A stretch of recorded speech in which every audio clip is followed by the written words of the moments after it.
Hello student, हम start कर रहे हैं आज चैप्टर फर्स्ट, ठोस अवस्था।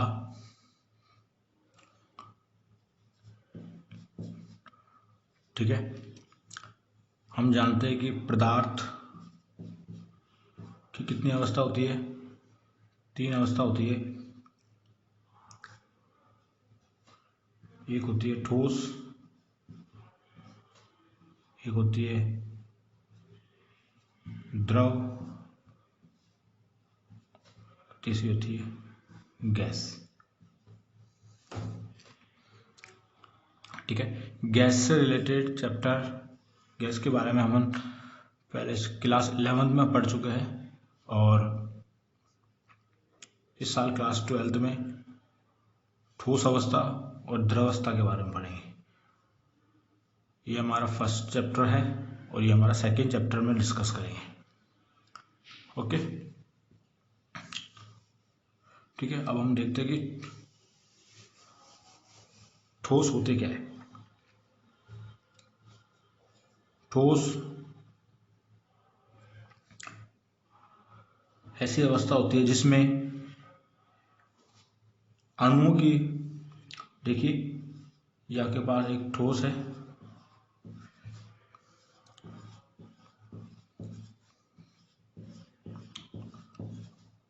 उनके अंदर, ठोस के अंदर जो इनके कण होंगे, इन कणों को अपन बोलेंगे अवयवी कण। क्या बोलेंगे? अवयवी कण। ठीक है, तो हम बोलेंगे कि ठोस के मध्य, अवयवी कणों के मध्य स्थान बहुत कम होता है तथा इनके मध्य उपस्थित अंतराण्विक आकर्षण बल का मान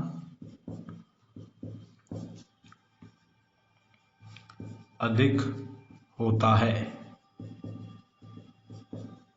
ठीक है, यानी ठोस ऐसे अवस्था होगी द्रव में जिसके अंदर उनके अवयवी कण एकदम पास में होंगे और ये आपस में कौन से आकर्षण बल के द्वारा आपस में जुड़े होंगे? अंतराण्विक आकर्षण बल के द्वारा। ठीक है, इस चैप्टर में हम ठोस के बारे में पढ़ेंगे। ठोस अवस्था को हमें 2 भागों में बांट रखा है। यानी ठोस कितने प्रकार के होते हैं? 2 प्रकार के होते हैं। एक हम बात करेंगे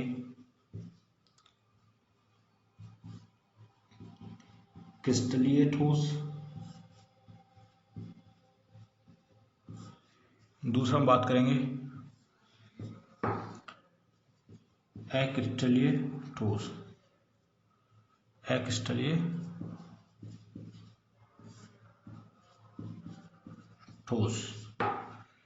ठीक है, क्रिस्टलीय ठोस और अक्रिस्टलीय ठोस। तो इन दोनों के बारे में पढ़ेंगे। क्रिस्टलीय ठोस क्या होता है कि ऐसा ठोस जिसके अंदर उनके अवयवी कण एक निश्चित व्यवस्था में स्थित हो। यानी जिस तरह ये अवयवी कण है, इसी तरह इनके पास में दूसरे अवयवी कण हो, यानी इनके बीच में स्थान निश्चित हो। ठीक है, तो अवयवी कणों के मध्य क्या होगा? स्थान क्या होगा? फिक्स होगा। ठीक है, तो हम बोल सकते हैं कि क्रिस्टलीय ठोस में अवयवी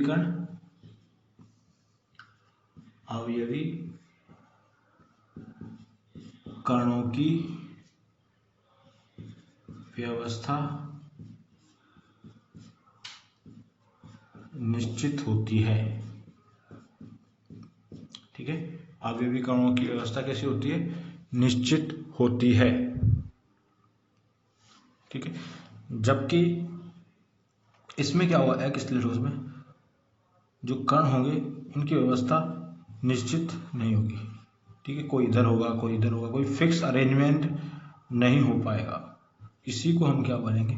अक्रिस्टलीय ठोस। यानी दूसरा इसका क्या हो गया? अवयवी कणों की निश्चित व्यवस्था कैसी? इसमें क्या होगी? अनिश्चित अनिश्चित होती है। क्या अनिश्चित होती है? अवयवी कणों की व्यवस्था क्या होती है? अनिश्चित होती है। ठीक है, तो पहला पॉइंट अपने पास, अगर अंतर की बात करते हैं तो अपन क्रिस्टलीय ठोस और अक्रिस्टलीय ठोसों में अंतर के बारे में पढ़ रहे हैं। तो पहले क्या होगी? अवयवी कणों की व्यवस्था निश्चित होती है, इसमें अनिश्चित होती है, क्योंकि इनके बीच में क्या होगी? ये जितने भी कण होंगे कोई फिक्स अरेंजमेंट में नहीं होगी, कुछ फिक्स व्यवस्था नहीं होगी, यानी यादृच्छिक रूप में इधर से उधर स्थित होंगे। ठीक है, अब दूसरे की बात करें अपन, दूसरा डिफरेंस क्या होता है इसके अंदर? देखिए, आपको पता है ठोस, ठोस की व्यवस्था कैसी होती है? निश्चित होती है। निश्चित होती तो इनका जो गलनांक है, गलनांक क्या होगा? वो कैसा होगा? निश्चित। ठीक है, इनका गलनांक निश्चित होता है, और इनका गलनांक, क्योंकि ये अपने पास इनकी व्यवस्था ही फिक्स नहीं है, तो इनका गलनांक कैसा होगा? अनिश्चित। ठीक है, तो इनका गलनांक कैसा हो जाएगा? अनिश्चित। इस प्रकार के ठोसों को, ठीक है, क्रिस्टलीय ठोसों को हम क्या बोलते हैं? सत्य ठोस, यानी इंग्लिश में बोलते हैं ट्रू सॉलिड। ठीक है, ये क्या होगा? असत्य ठोस। क्लियर है? गलनांक इनका निश्चित नहीं होगा, इनका अनिश्चित होगा, इनका सत्य ठोस बोलेंगे, इनको असत्य ठोस बोलेंगे। अभी सबके एग्जाम्पल पढ़ेंगे अपन। अब नेक्स्ट एग्जाम्पल की बात करते हैं हम। क्रिस्टलीय ठोस के बारे में पढ़ रहे हैं अपन, क्रिस्टलीय और ये अक्रिस्टलीय। ठीक है, अब नेक्स्ट पॉइंट है कि जो क्रिस्टलीय ठोस होते हैं वो क्या होंगे अपने पास में? विषम देशिक प्रकृति प्रदर्शित करते हैं। इंपॉर्टेंट पॉइंट है, विषम देशिक प्रकृति प्रदर्शित करते हैं। और जबकि ये हो जाएगा, ये अपने पास समदेशिक। ये कैसी प्रकृति प्रदर्शित करेंगे? समदेशिक। ठीक है, इंपॉर्टेंट पॉइंट है। क्रिस्टलीय ठोस कैसे होते हैं? विषम देशिक। और अक्रिस्टलीय ठोस कैसे होते हैं? समदेशिक। ओके, अब ये विषम देशिक क्या होता है और समदेशिक क्या होता है? जैसे हमने पढ़ा कि जो भी ठोस होते हैं, ठोस के अंदर उसके अवयवी कणों की व्यवस्था, ठीक है, ठोस कण में उनके अवयवी कणों की व्यवस्था क्या होती है? फिक्स होती है। जबकि अक्रिस्टलीय ठोस में उनके अवयवी कणों की व्यवस्था फिक्स नहीं होगी, कोई इधर होगा, कोई इधर होगा, कोई अणुओं की व्यवस्था निश्चित नहीं होगी। ठीक है, तो विषम देशिक का मतलब होता है कि अगर इनका गलनांक क्वथनांक ये अगर अपन लेते हैं, जैसे कोई गलनांक या क्वथनांक, ठीक है, गलनांक और क्वथनांक, जिसको अपन बोल सकते हैं बॉइलिंग पॉइंट और मेल्टिंग पॉइंट। ये क्या होगा? गलनांक और ये क्वथनांक। ठीक है, यानी इसको क्या बोला अपने? विषम देशिक। यानी विषम देशिक का मतलब हो गया, अगर अपन इसके अंदर कोई ऐसी, इसको ऐसे कोने से काटे, इस तरीके से काटे, ठीक है, तो क्योंकि इनकी व्यवस्था फिक्स है तो इनकी व्यवस्था क्या आ जाएगी? बिगड़ जाएगी। इसलिए इनका जो फिजिकल प्रॉपर्टीज होती है, यानी भौतिक गुण होते हैं, क्या होते हैं? परिवर्तित हो जाते हैं। ठीक है, अपन कह सकते हैं कि इनके भौतिक गुण भिन्न भिन्न अक्षों में भिन्न भिन्न होते हैं, उसी को क्या बोलेंगे? विषम देशिक। ठीक है, तो विषम देशिक में क्या लिखेंगे अपन? ठीक है, विषम देशिक में हम लिखते हैं ऐसे गुण जो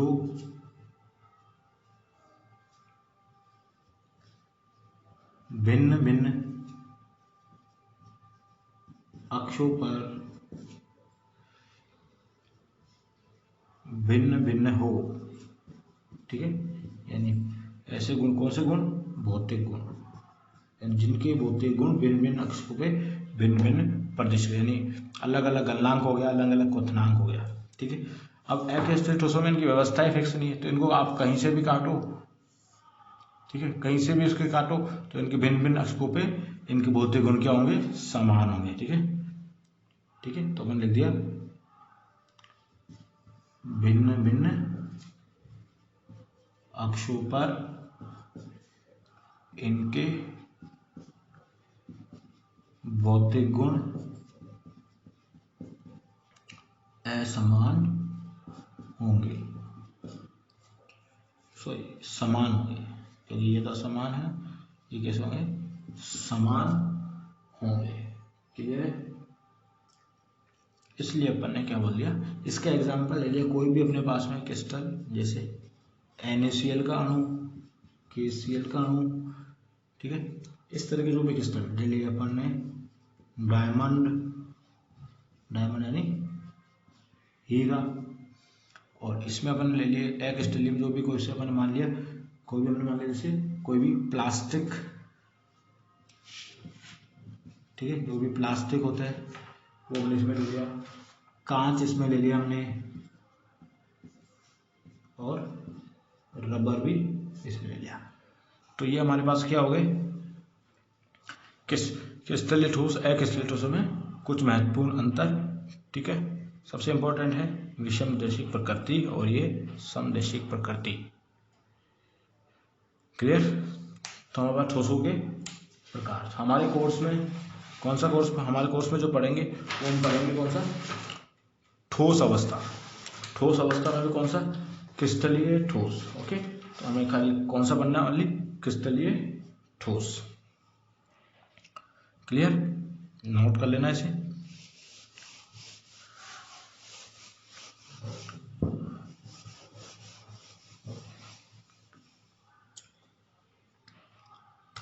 अब हम पढ़ेंगे क्रिस्टलीय ठोस के प्रकार। क्रिस्टलीय ठोसों के प्रकार, ठोसों के प्रकार। ठीक है, देखो हम इनका वर्गीकरण करते हैं।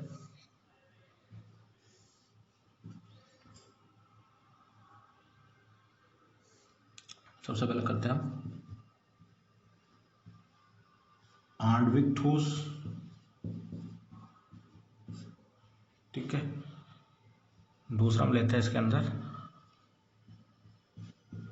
आयनिक ठोस। इंपॉर्टेंट टॉपिक है, क्वेश्चंस आ जाते हैं इनके अंदर से। आयनिक ठोस। थर्ड लिया हमने धात्विक ठोस। ठीक है, और फोर्थ टाइप में लिया अपने सह संयोजक ठोस। ठीक है, पहला कौन सा, आणविक ठोस, सेकंड आयनिक ठोस, थर्ड धात्विक ठोस और चौथा सह संयोजक ठोस। ठीक है, इनके बारे में पढ़ेंगे। आणविक ठोस क्या होता है, इनके बीच में अवयवी कण कौन कौन से होते हैं उसके बारे में पढ़ेंगे। ठीक है, आणविक ठोस को हम तीनों चारों के बारे में पढ़ेंगे। सबसे पहले हम बात करते हैं किसका, फर्स्ट वाला पढ़ रहे हैं हम, आणविक ठोस। क्या पढ़ रहे हैं अपन, आणविक ठोस। इसको भी अलग अलग टाइप में बांट रखा है।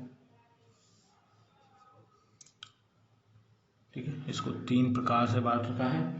पहला है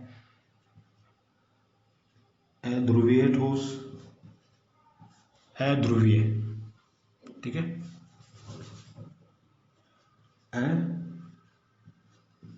अध्रुवीय ठोस। सेकेंड करते हैं अपन कौन सा, इसी का ही ध्रुवीय ठोस, और ये करते हैं अपन हाइड्रोजन बंधी ठोस। ठीक है, तीन प्रकार के ठोस हो गए, अध्रुवीय ठोस, ध्रुवीय ठोस, हाइड्रोजन बंधी ठोस।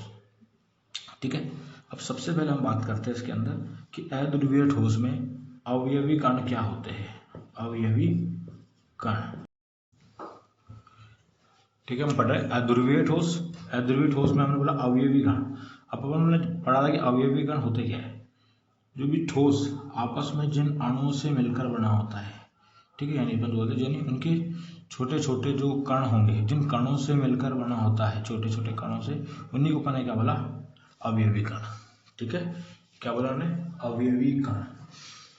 ठीक है, तो अपन क्या पढ़ रहे हैं, आणविक ठोस। तो आणविक ठोस में अध्रुवीय में अवयवी कण कौन से होंगे, ये भी क्या होंगे, अणु। ठीक है, तो अपने पास अध्रुवीय ठोस में पहला पढ़ लिया कि अणु के, अध्रुवीय ठोस कौन से होंगे, इसके अणु होंगे। ठीक है, कौन से होंगे, अणु होंगे। और इसमें भी अवयवी कण कौन से होंगे, इन तीनों में ही अवयवी कण कौन से होंगे, अणु। ये भी क्या होंगे, अणु। ठीक है, पहला पॉइंट ये हो गया अवयवी कणों की व्यवस्था क्या होती है, क्या कौन से अवयवी कण होते हैं। दूसरी बात कि इसके अंदर ये ठोस के जो कण है वो कौन से आकर्षण बल के द्वारा आपस में जुड़े रहते हैं, यानी कौन सा आकर्षण बल होता है। आकर्षण बल की बात करें तो इसके अंदर होता है अपने पास में, ठीक है, एक तरह का जो गैस मतलब कि अवयवी कणों के बीच में लगता है, बोलते हैं लंदन बल। ठीक है, इनमें कौन सा बल होता है, लंदन बल के कारण ये ठोस के कणों आपस में पास में आते रहते हैं। ठीक है, ठीक है, और इनके मध्य में कौन सा कण होगा, इनके बीच में होगा, ये क्या है, ध्रुवीय है। तो अपन ध्रुवीय में ध्रुवीय अणुओं की बात करते हैं तो ध्रुव का मतलब जानते हो कि एक पॉजिटिव है और एक नेगेटिव है। इन दोनों के बीच में जो आकर्षण बल होगा उसी को क्या बोलेंगे, ध्रुवीय ठोस, यानी ध्रुवीय आकर्षण बल। कौन सा आकर्षण बल, ध्रुवीय आकर्षण बल। कौन सा बल, ध्रुवीय आकर्षण बल। क्लियर है, इसके बीच में। और हाइड्रोजन बंधी ठोस के अंदर, यानी हाइड्रोजन बंध पहले बता रहा है इसके अंदर, तो इनके बीच में कौन सा बंध होगा, हाइड्रोजन बंध होगा। अर्थ क्या मिला बंध में, हाइड्रोजन बंध क्या होता है, हाइड्रोजन बंध क्या होता है, जब किसी विद्युत ऋणी परमाणु के मध्य बीच में हाइड्रोजन आ जाता है तो उसके बीच में कौन सा बंध बनता है, हाइड्रोजन बंध। और हाइड्रोजन बंध किस किस के बीच में बनता है, जब कोई फ्लोरीन, क्लोरीन, नाइट्रोजन और ऑक्सीजन के बीच में अगर क्या आ जाएगा, हाइड्रोजन आ जाएगा, तो कौन सा बंध बनेगा, हाइड्रोजन बंध। क्लियर है, ओके। हमारे पास पहला पॉइंट क्या होता है, अवयवी कण। तो अवयवी कण पढ़ लिया अपन ने। उसके बाद आकर्षण बल, इन तीनों में कौन कौन सा आकर्षण बल लगता है, इसके बारे में बात कर ली। ठीक है, अब इसके अपन क्वथनांक की बात करते हैं, गलनांक की बात करते हैं कि तो गलनांक किसका ज्यादा होगा। ठीक है, इनके बीच में सबसे ज्यादा है, इनके बीच में आकर्षण बल है ये वाला, तो इनके बीच में सबसे कम होगा। ये लंदन बल क्या होता है, गैसेस के बीच में होता है, गैसों के बीच में दूर दूर बल होता है लंदन बल, यानी इनका गलनांक क्या होगा, सबसे कम। क्या होगा, सबसे कम। इसका कम होगा लेकिन इसके कंपैरिजन में ये वाला भी कम ही होगा। ठीक है, यानी इन तीनों में क्या होगा, कम कम होता ही जाएगा, बहुत कम इनका क्वथनांक रहता है। ठीक है, इनकी जैसे एग्जांपल बात कर ले, हमने बोला कि ये किसके बीच में होता है, गैसों के बीच में होता है, तो गैसेस के एग्जांपल ले ले, जैसे भी ऐसे भी अध्रुवीय, यानी जिसकी विद्युत ऊर्जा समान, H2, I2, O2, N2, इनके विद्य में जो भी होता है वो क्या हो जाएगा, जैसे लिया बोले। और भी नॉन पोलर यानी अध्रुवीय, CH4 ले लिया हमने, CCl4 ले लिए, इनके बीच में कौन सा हो जाएगा, अध्रुवीय ठोस। एग्जाम्पल याद रखना, एग्जाम्पल देके ही क्वेश्चन पूछे जाते हैं कि निम्न को किस ठोस में वर्गीकृत किया गया है। अब ये ध्रुवीय की बात करते हैं, ध्रुवीय का एग्जाम्पल ले लेते हैं, HCl, सल्फर डाइऑक्साइड, ठीक है, इत्यादि। और हाइड्रोजन बल पता है आपको किसमें होता है, H2 के अंदर होता है, NH3 के अंदर होता है। ठीक है, तो हमारे पास में ये पहला ठोस अपन ने पढ़ लिया, आणविक ठोस। ठीक है, आणविक ठोस के बारे में पढ़ लिया कि इसमें कितने प्रकार के होते हैं, अध्रुवीय, ध्रुवीय और हाइड्रोजन बंधी। अध्रुवीय में पहले क्या पढ़ा अपन ने, अवयवी कण। अवयवी कण क्या होता है, इसके बीच में अणु, इसके बीच में क्या हो जाएंगे, अणु, यानी तीनों के बीच में ही अवयवी कण क्या होंगे, अणु। यानी जो कण होंगे वो किस क्या होंगे, वो क्या होंगे, अणु होंगे। जैसे हाइड्रोजन, हाइड्रोजन के अणु, HCl के अणु, H2 के अणु, ठीक है। उसके बाद आकर्षण बल की बात करी, इसको मैंने क्या बोला, कौन सा बल होता है जब इसमें, लंदन बल, ठीक है, जो बहुत ही कम वीक फोर्स होता है, वीक बल होता है, दुर्बल बल होता है, और इसमें ध्रुवीय आकर्षण बल, इसमें हाइड्रोजन बल। ये गलनांक की बात करें, सबसे कम, ये कम कम यानी सबसे कम किसका होगा, ध्रुवीय ठोस का, ये इसके एग्जाम्पल हो गया, ठीक है। तो पहले ठोस के बारे में अपना पढ़ लिया, कौन सा ठोस है, आणविक ठोस। क्लियर है, कोई प्रॉब्लम हो तो कमेंट में डाल दीजिए, मैसेज करो, जो भी प्रॉब्लम होगी सॉल्व की जाएगी, ठीक है। इंपॉर्टेंट चैप्टर है, इजी चैप्टर है आपके कोर्स का, फर्स्ट चैप्टर, और ये कह सकते हैं कि मैक्सिमम क्वेश्चन जो आपके आते हैं आरबीएससी में, जो राजस्थान बोर्ड के एग्जाम में, थ्योरेटिकल क्वेश्चन आएंगे, न्यूमेरिकल काफ़ी कम आते हैं। सीबीएसई में इसमें से 2 न्यूमेरिकल बनता है, जब हम करेंगे उसी लेवल का, ठीक है। तो मैक्सिमम आपकी ज़्यादा लोड लेना नहीं, चैप्टर में ओनली थ्योरेटिकल टाइप ही क्वेश्चंस आते हैं, ठीक है। तो हम ठोसों का वर्गीकरण पढ़ लेते हैं। पहला पढ़ लिया आणविक ठोस, दूसरा पढ़ते हैं अपन आयनिक ठोस। कौन सा ठोस, आयनिक ठोस। जैसे नाम से ही पता लग रहा है कि सबसे पहले इसके अंदर अवयवी कण क्या होंगे, आयनिक ठोस यानी आयन होंगे इसके बीच में, अवयवी कण क्या होंगे, आयन, ठीक है। और इसके बीच में अगर आकर्षण बल की बात करें कि किस बल के द्वारा ये आपस में जुड़े रहते हैं, तो अपन कौन से बल की द्वारा, आयनिक बंध के द्वारा। कौन से बंध के द्वारा, आयनिक बंध के द्वारा। आपको पता है कि इसके कारण क्या हो जाता है, ये इनका जो मेल्टिंग पॉइंट अपन बोल सकते हैं, गलनांक बोल सकते हैं, काफी हाई होता है, यानी अधिक होता है, ठीक है। एग्जाम्पल ले ले इसका, ठीक है, जो उदाहरण ले ले, जैसा आपको पता है NaCl आयनिक बंध पाया जाता है इसके अंदर, KCl, CSCl, चलो CSCl, caesium chloride, sodium chloride, potassium chloride, ये हमारे पास आयनिक ठोस हो गए, ठीक है। अगर आपके पूछे कि इसकी आयनिक ठोस चालकता प्रदर्शित करते हैं या नहीं करते हैं, चालकता क्या होगा, यानी इनके बीच में आयन है तो आयन के रूप में प्रदर्शित करेंगे। लेकिन ध्यान रखना, अगर ये ठोस अवस्था में है, ठीक है, आयनिक ठोस अवस्था में क्या होते हैं, कुचालक होते हैं, क्योंकि ठोस अवस्था में अपने आयन से विभक्ति नहीं है। लेकिन क्या होगा, द्रव अवस्था में यह क्या होते हैं, चालक होते हैं। किसके चालक, विद्युत के चालक होते हैं। क्लियर है।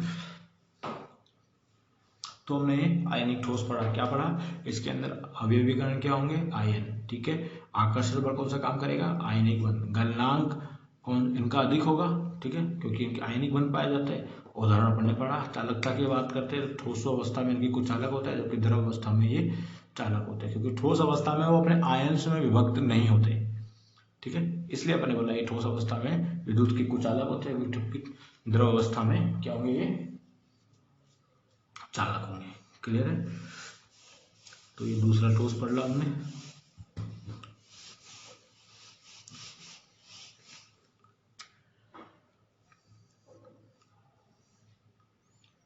ठीक है, अब तीसरे ठोस की बात करते हैं हम। तीसरे प्रकार का ठोस, पहला कौन सा पढ़ा, आणविक, दूसरा आयनिक, तीसरा पढ़ रहे अपन धात्विक ठोस। कौन सा ठोस, धात्विक ठोस, ठीक है। कौन सा ठोस, धात्विक ठोस। अगर हम बात करें इसके अंदर, सबसे पहले वही अवयवी कण, यानी इनके मध्य में जो कण पाए जाते हैं वो कौन से होते हैं, धात्विक ठोस है तो कौन से होंगे, इनके अंदर अवयवी कण क्या होंगे, धातु। क्लियर है, अवयवी कण क्या होंगे इसके, धातु। क्लियर। उसके बाद बात करें अपने पास में, इनके बीच में बंध कौन सा होगा, कौन सा आकर्षण बल पाया जाता है धातु के अंदर, कौन सा, धात्विक बंध।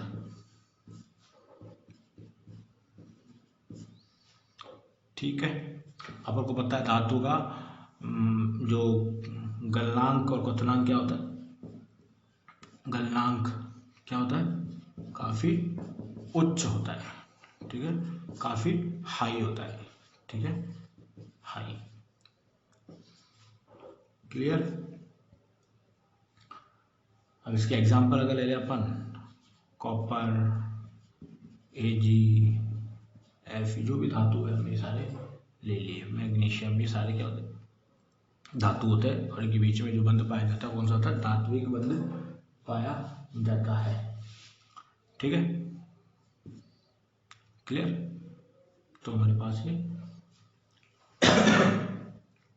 धात्विक ठोस। लास्ट प्रकार का ठोस पढ़ते हैं हम कौन सा, सहसंयोजक। सहसंयोजक ठोस। अवयवी कण क्या होंगे इसमें, ठीक है, इसमें अवयवी कण होंगे परमाणु। ध्यान रखना, पहले वाले में क्या थे, अणु, इसमें क्या होंगे, परमाणु। इसमें कौन से बंध पाए जाएंगे, आयनिक ठोस में कैसे थे, आयनिक थे, तो सहसंयोजी में कैसे होंगे, सहसंयोजी बंध, ठीक है। कौन सा बंध पाया जाएगा, सहसंयोजी, पढ़ रखा है मतलब सहसंयोजी बंध, ठीक है। इनका भी जो क्वथनांक और गलनांक होता है, क्वथनांक और क्वथनांक क्या होता है, अधिक होता है किससे, आणविक की तुलना में, जबकि आयनिक से क्या होगा, कम होगा, ठीक है। तो लिखेंगे अपन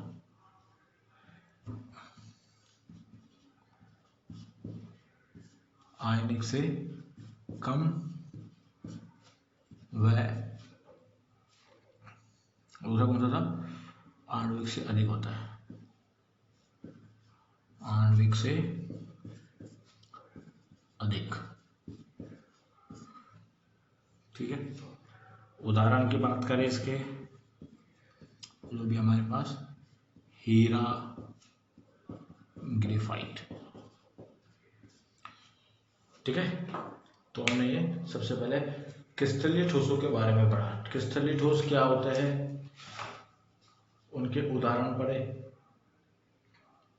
क्रिस्टलीय ठोसों का वर्गीकरण, हमको पता है कि हमारे कोर्स में कौन सा है, क्रिस्टलीय ठोस है। क्रिस्टलीय ठोस नहीं पढ़ा जाता, हमें कौन सा पढ़ना है, क्रिस्टलीय ठोस। और क्रिस्टलीय ठोस का हमने वर्गीकरण किया, 4 प्रकार से ठोस बने, आणविक ठोस और आयनिक ठोस, सहसंयोजी ठोस और कौन सा, धात्विक ठोस। तो हमने सबसे पहले आणविक ठोस को कितने भागों में बांटा, 3 भागों में।